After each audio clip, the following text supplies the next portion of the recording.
26वीं आईनी तरमीम से मुतालिक 26वीं आईनी तरमीम बाज़ाब्ता कानून बन गई। सदर मुमलिकत के दस्तखत के बाद आईनी तरमीम का गजट नोटिफिकेशन जारी कर दिया गया। आर्टिकल 175A की शिक 3 के तहत पार्लिमानी कमेटी नए चीफ जस्टिस का तकर्रुर अमल में लाएगी। स्पीकर कौमी असम्बली ने पार्लिमानी लीडर से कमेटी अरकान के नाम मांग लिए। Chief justice Pakistan article 175A की झेली शिक 3 के तहत 3 सीनियर जजेस के नाम पार्लिमानी कमेटी को भिजवाएंगे। 26वीं आईनी तरमीम के बाद चीफ जस्टिस की तकर्रुरी 3 दिन कबल होगी। चीफ जस्टिस 22 अक्टूबर रात 12 बजे तक 3 नाम आईनी कमेटी को भेजने के पाबंद हैं। वफाकी हुकूमत की जानिब से चीफ जस्टिस की तैनाती के लिए फौरी तौर पर पार्लिमानी कमेटी कायम करने का फैसला किया गया है। चीफ जस्टिस की तकर्रुरी के लिए कमेटी बनते ही वजारत कानून से 3 सीनियर तरीन जजेस का पैनल तलब किया जाएगा। अगर कोई चीफ जस्टिस बनने से इनकार करता है तो दीगर नामों पर गौर किया जाएगा। अगर दूसरा नामजद जज भी चीफ जस्टिस बनने से माजरत कर ले तो पार्लिमानी कमेटी सुप्रीम कोर्ट के अगले सीनियर तरीन जज का नाम भी जेर गौर ला सकती है। 26वीं आईनी तरमीम के तहत 13 रुकनी सुप्रीम जुडिशल कमीशन कायम किया जाएगा। कमीशन में चीफ जस्टिस, सुप्रीम कोर्ट के 3 सीनियर तरीन जज, आईनी बेंचेस का 1 सीनियर तरीन जज शामिल होगा। विफाकी वज़ीर कानून, अटॉर्नी जनरल और पाकिस्तान बार काउंसिल का नामजद वकील कमीशन का हिस्सा होंगे। कौमी असम्बली और सेनेट के 2 अरकान भी कमीशन का हिस्सा होंगे। एक खातून या गैर मुस्लिम जो सेनेट का टेक्नोक्रेट बनने का अहल हो लेकिन पार्लियामेंट का रुकन ना हो, जुडिशल कमीशन का रुकन होगा। इस रुकन को स्पीकर कौमी असम्बली 2 साल के लिए जुडिशल कमीशन कारकुन नामजद करेगा। जुडिशल कमीशन आईनी बेंचेस के जजों और मुद्दत का तयन भी करेगा। हाई कोर्ट में भी आईनी बेंचेस बनाए जाएंगे। आईनी बेंचेस का सीनियर तरीन जज इन बेंचेस का सरबराह होगा। हाई कोर्ट में दायर आईनी दरखास्तों की समाअत सिर्फ आईनी बेंचेस करेंगे। आईनी बेंचेस के सामने केसेस लगाने का फैसला आईनी बेंचेस का सरबराह और 2 सीनियर तरीन जजों की कमेटी करेगी। हाई कोर्ट में ज़ेर समाअत तमाम आईनी दरखास्तें और अपीलें आईनी तरमीम के बाद आईनी बेंचेस को मुंतकिल कर दी जाएंगी। हाई कोर्ट में दायर आईनी दरख्वास्तों की समाअत सिर्फ आईनी बेंचेस करेंगे। ब्यूरो चीफ इस्लामाबाद खालिद जमील साहब हमारे साथ मौजूद हैं। खालिद साहब, बाकायदा तौर पर इतनी तगदो के बाद, इतनी मेहनत के बाद इजलास मुलतवी हुए और फिर ज़हराने, फिर नाश्ते, फाइनली जो है अब बाकायदा तौर पर सदर मुमलिकत ने भी दस्तखत कर दिए हैं और अब जो है ये कानून बन गया है। इस सारी तकदो के अंदर एक चीज जो आप भूल गई हैं, वो बहुत से अरकान को अगवा किया गया या उनके फैमिली मेंबर्स को उठाया गया। वो भी बड़ी मेहनत की गई थी, जिसका तस्करा भी रात भर पार्लियामेंट हाउस में होता रहा। अभी ये आइन में तरमीम हो चुकी, गजट नोटिफिकेशन हो चुका। अब इस पे अमल दरामद का मामला है। बिल्कुल वैसे ही जैसे इस आइन के अंदर कोई 250 से ज्यादा दीगर कई शिकें और भी मौजूद हैं जो एक बिल्कुल मुअत्तल होकर रह चुके हैं, जिसमें एक आइन की शिक ये भी है कि जी कि पाकिस्तान में जो तालीम है मैट्रिक तक वो तमाम बच्चों को लाजमी और फ्री फराम की जाएगी। तो क्या आज पाकिस्तान में तमाम बच्चों को मुफ्त तालीम फराम की जा रही है? नहीं, इसका जवाब है। और आइन शिकनी जो है मुसलसल हर हुकूमत कर रही है, इसके ऊपर कोई गौर नहीं हो रहा। सिमिलरली ये तरमीम अब इस पे अमल दरामद के लिए जो है कि एक तरफ जैसे स्पीकर ने खत लिखा और तमाम पार्लिमानी लीडर से, अपोजिशन लीडर से नेशनल असम्बली के अंदर भी, और जो उधर से चेयरमैन सेनेट और कायदेवान और अपोजिशन लीडर जो सेनेट के हैं उनसे नाम मांगे गए पार्लिमानी कमेटी के लिए कि अपने नाम दे दें। इसमें अब 12 रुकनी कमेटी होगी जिसमें 8 नेशनल असम्बली के होंगे और 4 जो है कि वो सेनेट के अरकान होंगे जिन्होंने चीफ जस्टिस ऑफ पाकिस्तान के नाम का इंतखाब करना है। और ये नाम सुप्रीम कोर्ट के जो सीनियर 3 जजेस हैं, जिनमें जस्टिस मंसूर अली शाह पहले नंबर पे हैं, जस्टिस मुनीब अख्तर दूसरे नंबर पे हैं और जस्टिस जे आफरीदी तीसरे नंबर पर हैं। इन 3 नामों में से एक नाम पे ये गौर किया जाएगा और जो इसमें से सबसे ज्यादा वोट जिनको मिलेंगे वो जो है कि चीफ जस्टिस ऑफ पाकिस्तान होंगे। और उसका फिर नोटिफिकेशन जो है वो, क्योंकि इस आईनी शिक के मुताबिक ये है कि आपने 3 दिन पहले जो है कि जब उनकी रिटायरमेंट डेट होगी उससे 3 दिन, अब 25 तारीख रिटायरमेंट डेट है काजी फाइस्ता की, तो 22 तारीख यानी कि कल रात 12 बजे से पहले चीफ जस्टिस ऑफ पाकिस्तान का नोटिफिकेशन होना है। अब उसके बाद जब ये नए बन जाएंगे तो फिर नेक्स्ट चीफ जस्टिस जो भी होंगे उस वक्त 14 दिन पहले नोटिफिकेशन करना जरूरी होगा। अब ये जो चीफ जस्टिस आइन के मुताबिक बनाए जाएंगे ये 3 साल के लिए होंगे। अगर इनकी उम्र में अभी इतना है, जो भी बनते हैं, जस्टिस मंसूर बनते हैं या जस्टिस यहिया बनते हैं या मुनीब अख्तर बनते हैं, تو اب جسٹس ان میں سے جو بھی چیف جسٹس بنے گا ان کی مدت ملازمت باقی جو ہے 3 سال رہے گی. اگر وہ چاہے 65 سال ایج تک پہنچنے میں ابھی ان کو 7 سال ہوں یا 6 سال ہوں 5 سال ہوں, لیکن وہ صرف 3 سال کام کر سکیں گے اور پھر وہ ریٹائر ہو جائیں گے. یہ نیا طریقہ کار ہے جو اس کے مطابق یہ ہوگا. ابھی جو اپوزیشن لیڈر ہیں نیشنل اسمبلی میں عمر ایوب, انہوں نے نام دینے ہیں. اسی طرح سے جو قائد ادھر شبلی فراز ہیں ادھر ان کے سینٹ کے اندر, انہوں نے نام دینے ہیں. یہ نام جب آئیں گے تو یہ ہوں گے جوڈیشل کمیشن آف پاکستان کے لیے 2 نام. باقی جو 8 اور 4 12 ہوں گے پارلیمانی کمیٹی جو بنے گی, اس میں جو ہے کہ جو متناسب نمائندگی جس جماعت کے پاس جتنی نشستیں ہیں ایوان کے اندر اس کے تناسب سے اس کو اس کمیٹی میں نمائندگی دی جائے گی. مزے کی بات یہ ہے کہ سینٹ میں 11 سینیٹرز کی سیٹیں خالی ہیں ابھی, اور خیبر پختونخوا میں الیکشن ہی نہیں ہوا سینٹ کا. تو اس کا مطلب یہ ہوگا کہ خیبر پختونخوا کی نمائندگی نہیں ہوگی اس میں, مطلب کہ وہ 50% نمائندگی اس کی ویسے ہی ختم ہو گئی.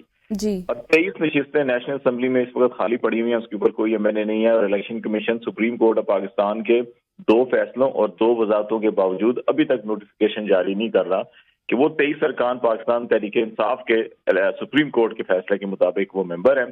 وہ 23 ممبر اگر آپ مائنس کر دیں گے تو پھر اس پارلیمانی کمیٹی میں پی ٹی آئی کی نمائندگی جو کم ہو جائے گی. ادروائز سینٹ میں اور جو قومی اسمبلی کی یہ دونوں کمیٹیاں جو بننی ہیں اس کی تعداد کی متناسب نمائندگی کی بنیاد کے اوپر تو پاکستان تحریک انصاف کے سب سے زیادہ ممبر ہونے ہیں اس کمیٹی میں. لیکن کیونکہ یہ نوٹیفیکیشن نہیں ہوا اور سینٹ کا الیکشن نہیں ہوا کے پی میں, تو اس لیے ان کی نمائندگی اس میں کم ہوگی. تو یہ مینوورنگ کی گئی ہے بیسیکلی.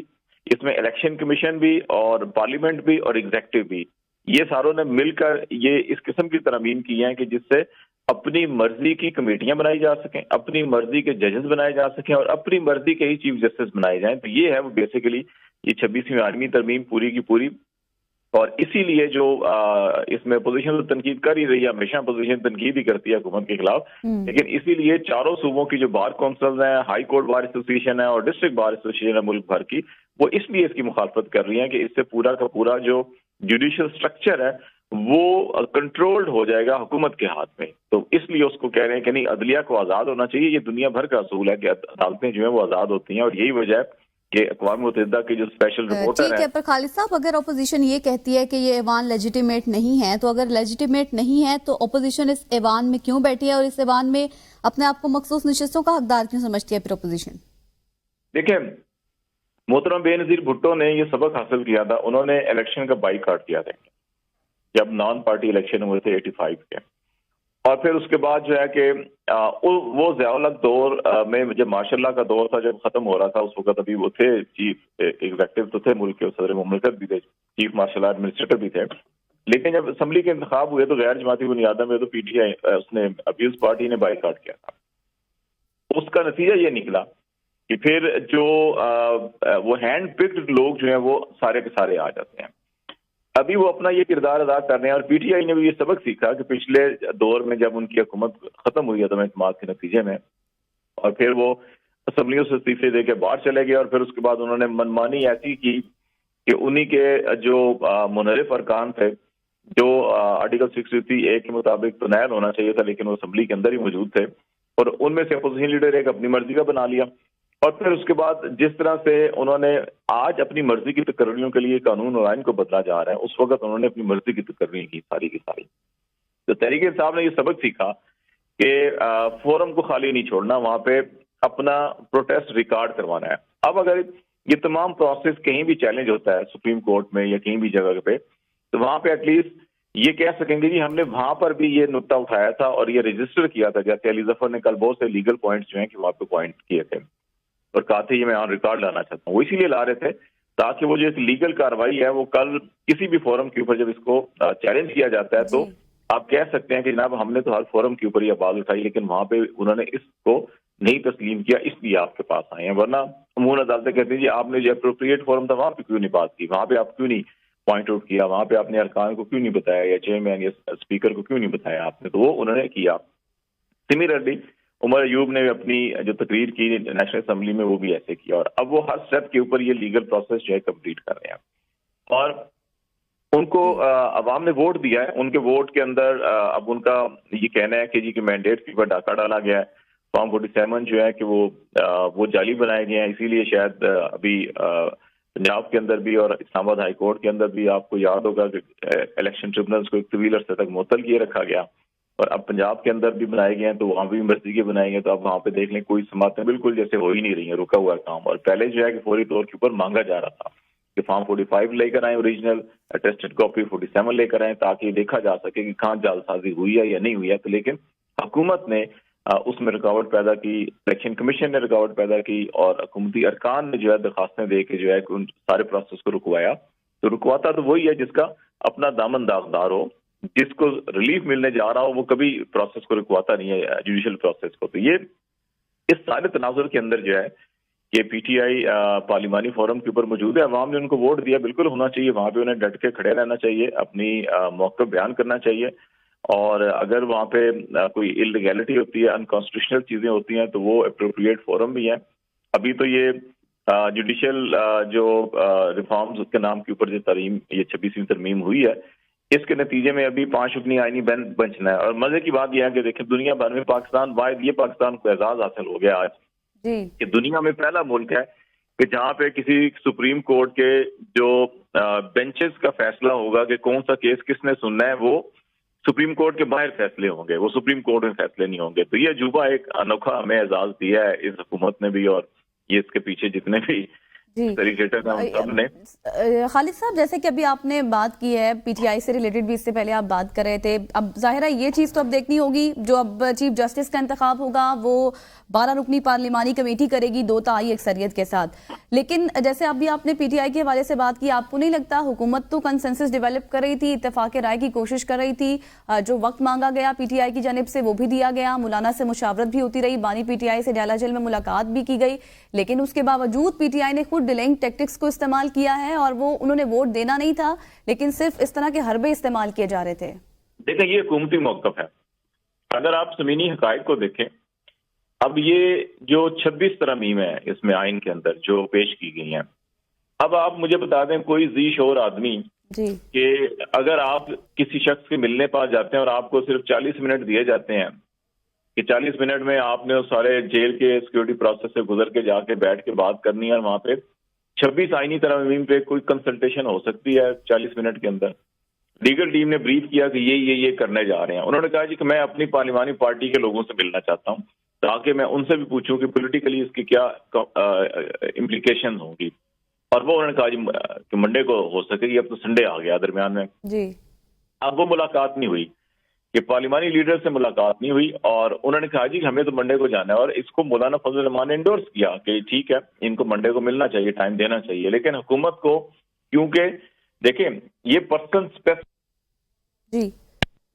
सिर्फ और सिर्फ चीफ जस्टिस के गिर्द घूमती है, और दूसरा इलेक्शन कमीशन के चीफ इलेक्शन कमिश्नर को और चारों मेंबर जी। पीटीआई की जानिब से यही कहा जा रहा था कि ये पर्सन स्पेसिफिक है, और इसी मुतालिक जो है उनके तहफ़्फ़ुज़ात भी सामने आ रहे थे। बहुत शुक्रिया। ब्यूरो चीफ इस्लामाबाद खालिद जमील साहब हमारे साथ मौजूद थे और इस पर डिस्कशन कर रहे थे।